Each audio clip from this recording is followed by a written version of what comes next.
키워드를 살펴보는 오늘의 화제, 빅뉴스 시간입니다. 김문영 기자 나와 있습니다. 어서 오십시오. 첫 번째 키워드 뭡니까? 네, 첫 번째 키워드는 폐절제 11억입니다. 누가 폐를 잘못 절제했나 보죠? 네, 오늘 알려진 대법원의 의료 관련 손해배상 판결 이야기입니다. 네. 지난 2016년에 모 종합병원에서 변호사 A씨가 폐렴 진단을 받았는데요. 이게 폐결핵 재발인지 폐렴인지 확실치가 않아서 정확한 진단을 위해 조직 검사를 받았다고 합니다. 그런데 이때 의사가 염증 치유가 제대로 되지 않을 수 있다는 이유 등을 들어서 동의를 구하지 않고 오른쪽 폐 위쪽 전체를 제거했습니다. 그러니까 조직 검사를 하겠다라고 얘기를 했는데 동의 없이 폐를 절제했다 이거네요. 그런데 11억 원이면 배상액이 엄청난 거 아닙니까? 네, 그렇습니다. A씨는 우선 원인균을 찾아달라고 그 당시에 주장을 했고 전신 마취 이후에 제거는 요구한 바가 없다고 주장했습니다.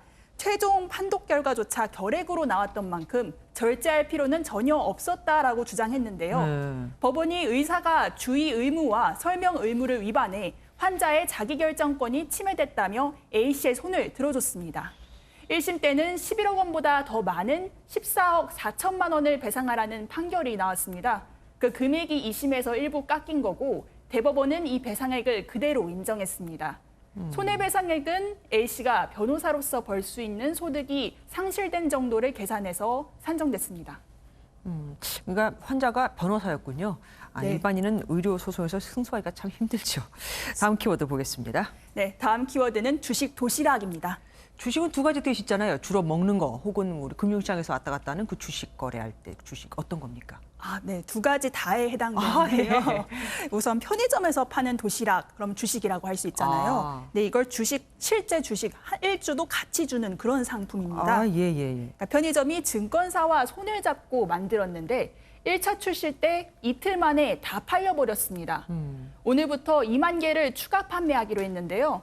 도시락을 사면 들어있는 쿠폰을 통해 증권사의 계좌를 신규 가입하면 주식 한 주를 주는 그런 구조입니다. 근데 주식은 비싼 것도 있고 또 주식값이 싼 것도 있지 않습니까? 네, 그렇습니다. 우선 도시락 가격이 4,900원인데 함께 받는 주식은 복불복 형식이죠. 도시락 2만 개니까 주식도 2만 주인데 네. 종목이 여러 개입니다. 보시면 2만 주 중에 19,570주는 현재 주가가 도시락 가격보다도 낮습니다. 도시락 가격보다 90배나 또는 45배 주가가 더 높은 주식 물량은 25주나 35주에 불과합니다. 증권사는 신규 고객을 얻고 가입 계좌를 늘리고 편의점은 도시락을 날개도 친 듯이 팔아서 좋겠지만 소비자 입장에서는 실제 큰 돈을 얻기는 좀 어렵습니다. 그러니까 값이 나가는 주식은 2만 개 중에서 20, 30개밖에 안 되는 거고 어찌 보면 로또, 복권 뭐 이렇게 생각해도 되겠네요. 네. 그러니까 이 주식 때문에 도시락을 사 먹는 일은 없어야겠습니다. 다음 키워드 뭡니까? 네, 다음 키워드는 입고 또 입고입니다. 입은 옷 위에다가 또 겹쳐입었다는 겁니까? 아니면 입었던 옷을 또 입었다는 겁니까? 네, 입었던 옷을 또 입는다 이런 의미인데요. 네. 도쿄올림픽에 미국 정부 대표로 참석했던 질 바이든 미국 영부인의 이야기입니다. 네. 미국 트럼프 전 대통령 부인인 멜라니아 여사는 관례대로 새 옷을 입은 정도가 아니라 명품을 특히 자주 입고 나타나서 런웨이냐 이런 비판이 있었죠.